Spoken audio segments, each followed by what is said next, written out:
کہ ہمیں معلوم ہے کہ ہم لوگ دن بھر میں کتنا سارا وقت ایسے ہی چلا جاتا ہے، چونکہ کچھ سوچا نہیں ہوتا، پہلے سے پلان نہیں ہوتا ہے، لیکن جب پلان کیا تو میں فجر کی نماز میں امامت کرنی ہے، اس کے بعد مجھے 15-20 منٹ تفسیر بیان کرنی ہے قرآن کی، پھر مجھے مدرسے کے لیے نکلنا ہے اتنی دور کا فاصلہ طے کر کے، پھر وہاں سے پڑھانے کے بعد پھر مجھے سوچنا ہے کہ واپس آنا ہے، میرا گھر اس طرف ہو گیا. تو مجھے لگا کہ اگر اس طرح آدمی زندگی گزارے تو کچھ اور سوچ ہی نہیں سکتا ہے. پھر اگر کسی میٹنگ میں اٹینڈ کرنے سے اس کی چھٹی لینی ہوگی. تو یہ چیزیں کہ جب مینیج کرنا شروع کیا، اور لمبی سانس چاہیے، یعنی زندگی میں کچھ کرنے کے لیے بڑی لمبی سے قاری عبدالباسط کو آپ نے سنا ہوگا، تو ویسے ہی عربی میں کہتے ہیں وہ طویل النفس، یعنی وہ شخص بہت تحمل کر لیتا ہے، برداشت کر لیتا ہے. تو آپ اگر معلمہ بنیں تو سب سے پہلی چیز ایک معلمہ کو چاہیے صبر. صبر کا مطلب یہ نہیں ہوتا ہے کہ کوئی صدمہ پہنچ گیا تو انا للہ و انا الیہ راجعون صبر. صبر کا مطلب ہوتا ہے انتظار. صبر کا مطلب ہوتا ہے قوت برداشت. صبر کا مطلب یہ ہے کہ لوگوں کو لے کر چلنے کی صلاحیت. اگر آپ نے صبر کرنا سیکھ لیا، اور حضور صلی اللہ علیہ وسلم کی ذات گرامی میں اس کے بہت سے نمونے ہیں. ایک دیہاتی چلا آتا ہے حضور کی مجلس میں، تو یہ اللہ کے رسول مجھے برائی کرنے کی اجازت دیجیے، بہت بری بات نہیں.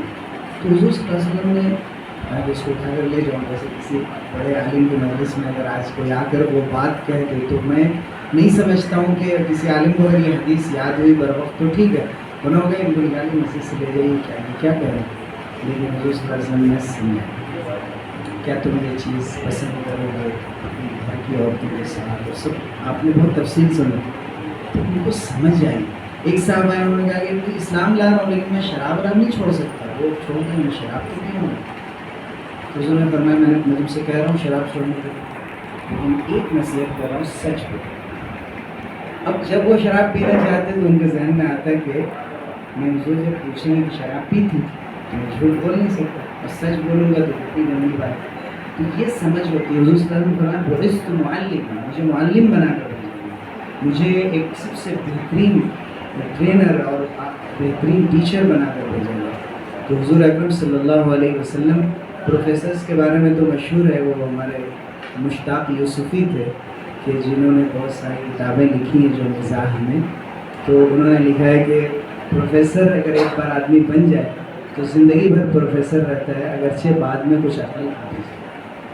تو انہوں نے یہ دیکھا ہے کہ پروفیسرز کو ایک خمار سوال ہو جاتا ہے کہ میں بہت بڑا آدمی ہوں اور میرے پاس علم ہے، اور ہر جگہ اپنا انٹروڈکشن کرانا چاہتے ہیں، لوگ مجھے سمجھیں.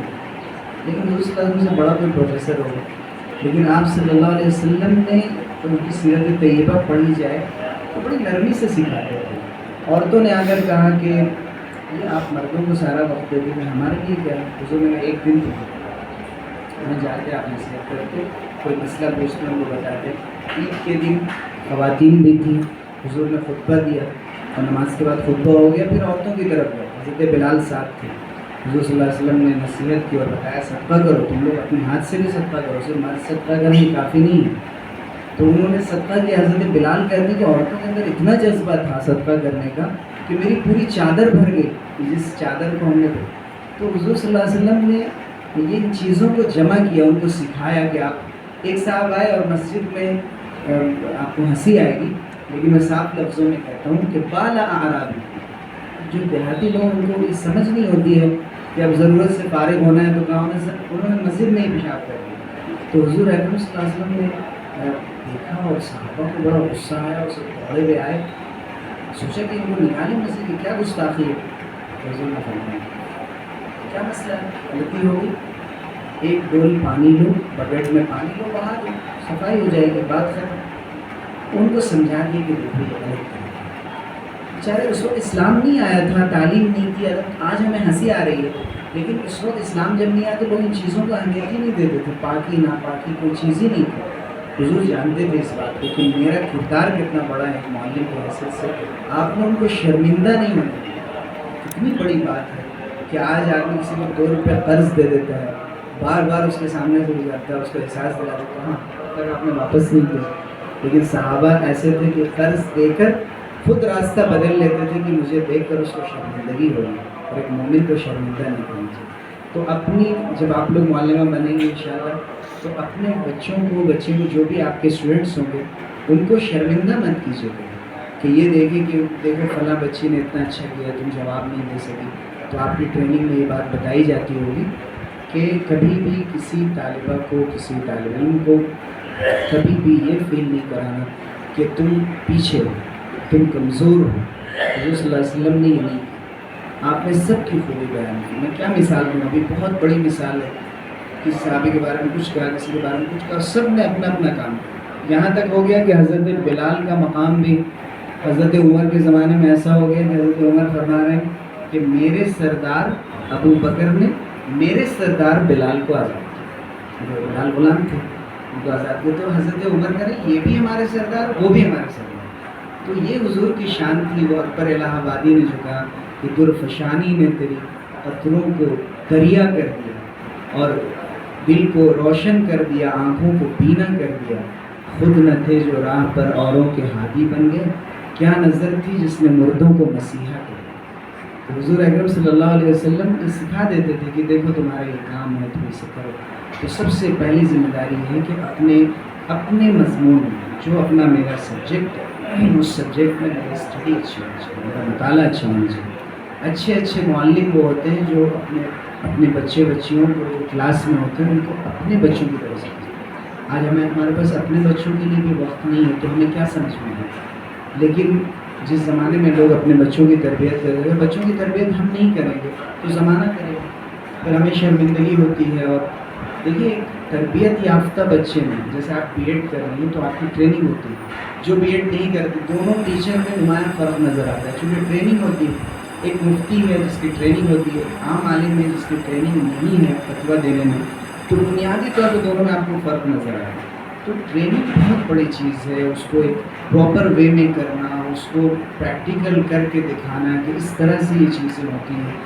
تو آپ کو یہ سمجھنا پڑے گا کہ ٹیچر کا کام صرف سبجیکٹ پڑھانا ہے کہ میں نے تو اپنا کام کر دیا, اس میں پرفیکشن لانا, بہتر سے بہتر کرنے کی کوشش کرنا, اور پھر ایکسٹرا چیزیں ایڈ کرنا اس میں جو نہیں لکھی ہوئی کتاب میں, یا جو گائیڈ ہے اس میں بھی نہیں لکھی ہوئی, لیکن اس کا تعلق حوصلہ افزائی سے ہے, اس کا تعلق کسی کو حوصلہ ہمت بڑھانے سے ہے. اور ہمت بڑھانے سے زیادہ کوئی کام اہم نہیں ہوتا. آپ دیکھیں کہ جب ایک بچے کے اندر ایک تشجیع ہو جائے اور اس کی ہمت افزائی ہو جائے تو وہ پھر کیا سے کیا کام کر لیتا ہے.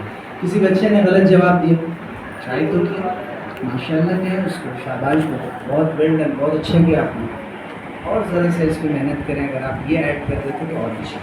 اس کو اگر یوں کہتے تو جا. میرے استاد تھے مولانا واضح رشید حسن نقوی رحمۃ اللہ علیہ, مولانا رابع حسن صاحب جس آل انڈیا مسلم پرسنل بورڈ کے پریزیڈنٹ ہیں. ان کے چھوٹے بھائی تھے, پہلے ان کا انتقال ہو گیا.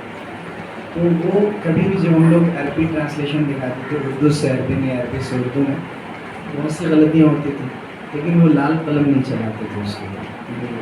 تو لوگوں نے پوچھا کہ آپ صرف انڈر لائن کر دیتے تھے کہ اس کو یوں بھی کیا جا سکتا ہے, یہ نہیں کہتے تھے کہ یہ تم نے غلط نہیں کیا. غلط کہتے ہی ذہن پہ ایک نشان بن جاتا ہے کہ میں صحیح نہیں کر سکتا, اور اس کو کریکٹ کرنا بہت مشکل ہے. تو وہ سمجھ میں آ جاتا تھا جو ذہنی طالب علم میں کہ مجھ سے غلطی ہوئی ہے, لیکن اتنی زیادہ عزت نفس کا خیال رکھتے اس کو لگتا ہے کہ میں نے کچھ تو صحیح کیا. تو یہ چیزیں بھی آپ کو سیکھنی ہے کہ بچوں کے اندر ان کی حوصلہ افزائی کر کے ان کو آگے کیسے بڑھایا جائے. پھر ان کو یہ بتایا جائے کہ آپ اگر 1000 بار کوشش کر کے 1000ویں بار میں یہ کام کریں تو بھی آپ کامیاب ہیں. امریکہ کے کتنے پریزیڈنٹ ہیں جو 27 بار اٹیمپٹ کیا, کسی نے اس سے زیادہ کلاس میں بن گئے, بوڑھے ہو گئے کوشش کرتے کرتے, انہیں ہمت نہیں آئی. تو جو جس کام کے لیے کوشش کرتا ہے, قرآن میں بیان السعی سوف یرا, اس کی کوشش نظر آتی ہے, اور زندگی میں پھل اسی کو ملتا ہے جو کوشش کرتا ہے. لیس للانسان الا ما سعى. تو ہمیں یہ دکھانا ہے کہ کوشش کرتے رہنا, محنت کرتے رہنا, اور جتنی بھی اہم چیزیں ہیں ان پر غور کرنا ہے, اور ہمیں ول پاور بڑھانے کی ضرورت ہے. ہم نے پڑھا Guinness book of world record میں لکھا ہوا کہ ایک صاحب نے یہ کیا کہ 63 گھنٹے تک برف کے سل پہ کھڑے ہو. تو سوچ سکتا ہے کہ برف پہ 63 گھنٹے, یعنی یہ 3-4 منٹ کھڑا ہونا مشکل ہے. تو ان سے پوچھا گیا کہ آخر آپ نے کیسے یہ کر لیا. تو انہوں نے کہا کہ میں نے اپنے برین کو بیوقوف بنایا. میں نے کہا کہ تمہیں 63 گھنٹہ کہاں کھڑا ہونا، 15 منٹ کی بات، 15 منٹ ہو گیا تو میں نے کہا 15 منٹ اور پھر زیادہ دیر تک ہے کہ برداشت کی طاقت پیدا ہو جاتی ہے. جیسے امام احمد بن حنبل کو جو کوڑے لگتے تھے تو ایک دیہاتی نے ان کو جاتے وقت کہا تھا شروع میں 2-4 کوڑوں میں درد ہوگا، اس کے بعد تو پیٹھ عادی ہو جائے گی، چوٹ کا احساس ہی نہیں ہوگا. تو حضرت امام احمد بن حنبل کو اس شخص کا مشورہ بہت کام آیا. حالانکہ ایک ایک کوڑا ایسے مارا جاتا تھا کہ کہا گیا کہ اگر ہاتھی کو مارا جاتا تو بھاگتا چلا جاتا. ایسی سزا ان کو دی گئی تھی لیکن انہوں نے برداشت کیا. تو اس شخص نے یہ کہا کہ میں نے اپنے برین کے ساتھ یہ بات کی، چونکہ برین پوری باڈی کو کنٹرول کرتا ہے، ہم اس کو جیسا سمجھاتے ہیں، جو میسج ہم یہ کہتے ہیں کہ یہ کیا جا سکتا ہے، تو اس نے اس طرح تو اپنے خوابوں کو آپ ٹکڑوں میں بانٹ لیں، اپنے آرزوؤں کو، اپنی تمناؤں کو، اپنے مستقبل کے ارادوں کو، کہ مجھے صرف یہ، جیسے ہم لوگ نورانی قاعدہ اگر کسی بچے کو پڑھاتے ہیں تو اسے کہتے ہیں تمہیں صرف الف پڑھنا اور کچھ بھی نہیں، بس اتنا ہی پڑھنا چاہیے، بس یہ تو کمپلیٹ. تو وہ صرف الف پر جب فوکس کرتا ہے تو اس کو لگتا ہے کہ یہ بہت آسان ہے، اور وہ پورا صفحہ دیکھتا ہے تو وہ پریشان ہو جاتا ہے، کبھی نیچے کبھی اوپر. اب وہ عربی زبان بھی ایسی ہے کہ جس میں بہت پیچیدگیاں ہیں انگلش کے مقابلے میں، تو بچہ شروع سے پریشان ہونے لگتا ہے. پھر آگے جائیں تو یہ شکلیں کئی طرح کی مل جاتی ہیں اور تختی نمبر یاد کرنا، اور بچے بسا اوقات چھوڑ دو.